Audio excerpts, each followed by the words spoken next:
It's August 24, 2019 in Aurora, Colorado. A security camera picks up 23-year-old Elijah McClain at this Shell gas station buying soft drinks and wearing a face mask.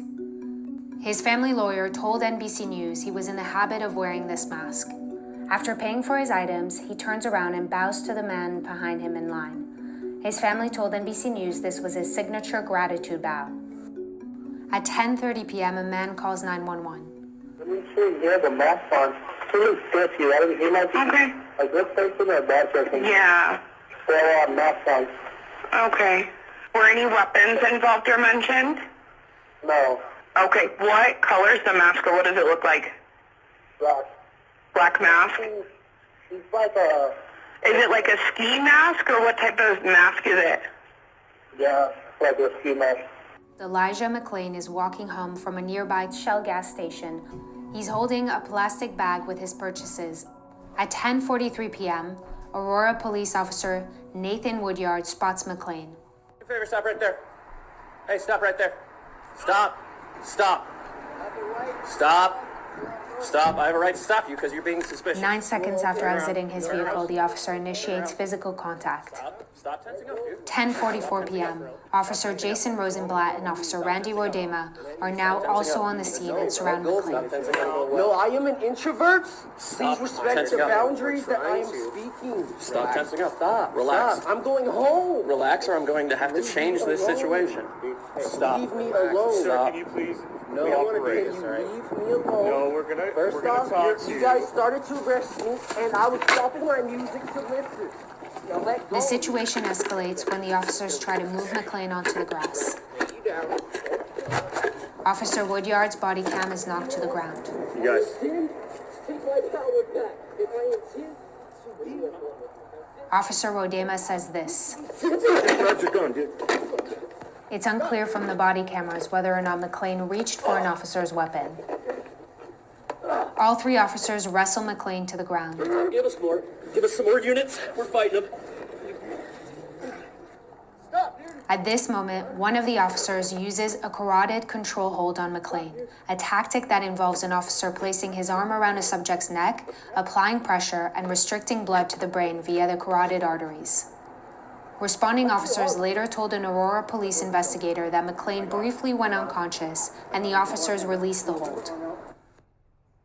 At 10:46 p.m., just over 2 minutes after the first officer made contact with him, McClain is pinned to the ground and says this. Fighting us on the ground. I'm Elijah McClain. We had to use carotid. That's what I was doing. I was just going home. I'm an introvert and I'm different. Did he come out? He's out. Was he out? I heard some snoring. He wasn't completely. He didn't lose consciousness. Yeah. I'm just different. He tried to grab my gun. That's all. That's all I was doing. It was actually Rosenblatt. I'm so For sorry. your gun, dude. I have no gun. That's where I try carotid. I don't do that stuff. I don't do any Two fighting. other units that are not here. Why? They can slow it down a little bit. I don't move the guns. I don't even kill flies. We got him detained. I don't eat meat. Do we have anything other than him being suspicious? I don't touch people. No. I mean, I tried to stop him. He started walking away. Yeah, Cruiser 26, we need to slow everybody down. Responding officers later tell an investigator that McClain was actively resisting and fighting the officers' attempts to place him into handcuffs. All I was trying to do I tried. was become better. We started it because he reached for Rosie's gun. And we had him on the wall. All right. At 10:49 p.m., McClain throws up a first time. Stop. Oh yeah, I'm sorry. I wasn't trying to do that. I can't breathe correctly because Over the next 4 minutes, McClain gets sick a few more times.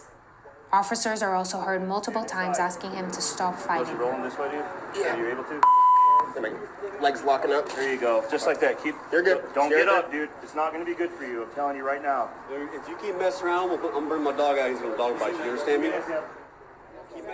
At 10:54 p.m., McClain is still on the ground, and an officer says this. So when the ambulance gets here, we're gonna go ahead and get some ketamine. Yeah, sounds good. Let's give that a couple of minutes and then we'll put him on. Whatever he's on, Yeah. he has incredible strength. Yeah, crazy strength. Ketamine. 10:59 p.m. A fire medic administers 500 milligrams of ketamine to McClain in an attempt to sedate him. 2 to 3 minutes later, he is loaded onto an ambulance. And at 11:07 p.m., just over 20 minutes after the first officer made contact, responding officers are told McClain does not have a pulse. He just cored. Are you serious? Yeah. Okay. So, sit tight. McClain was resuscitated at the scene and taken to the hospital where he would be declared brain dead 3 days later. The coroner concluded last November that a combination of physical exertion and a narrow left coronary artery contributed to McClain's death, but could not determine the cause of his death. He added that it could have been either an accidental death caused by a reaction to the ketamine, a natural death, or a death linked to the carotid control hold used by officers. The district attorney later announced he would not charge the officers involved, saying that the evidence does not support a conclusion that McClain's death was the direct result of any particular action or individual. The family told NBC News that they believed an independent investigation should have been conducted initially. Now the governor has appointed a special prosecutor to reopen the investigation. We've reached out to the police union for comment and have not heard back. That the Aurora Police Department and medics violated his basic civil rights, and they tried to sweep it under the rug. And now they want justice for those who are responsible. Stop. I have a right to stop you because you're being suspicious. According to the independent investigation, Aurora police, in fact, had no legal basis to stop, frisk, and violently restrain Elijah McClain. McClain was heading home from a convenience store in August of 2019 when he was stopped by officers answering a 911 call about a, quote, sketchy man in a ski mask. I am an introvert. Please respect the boundaries that I am speaking. I'm going home. Relax or I'm going to have to change this situation. The report found that none of the officers articulated a crime that they thought Mr. McClain had committed or was about to commit. Stop fighting us. I'm trying. I can't breathe correctly. Instead, officers put the 23-year-old in a tight neck hold. We got 500 to ketamine. Yep. Then, paramedics sedated the 5'6", 140-pound McClain with enough ketamine for a man weighing 50 pounds more than he did, all without conducting anything more than a brief visual observation. He suffered a heart attack on the way to the hospital and died days later.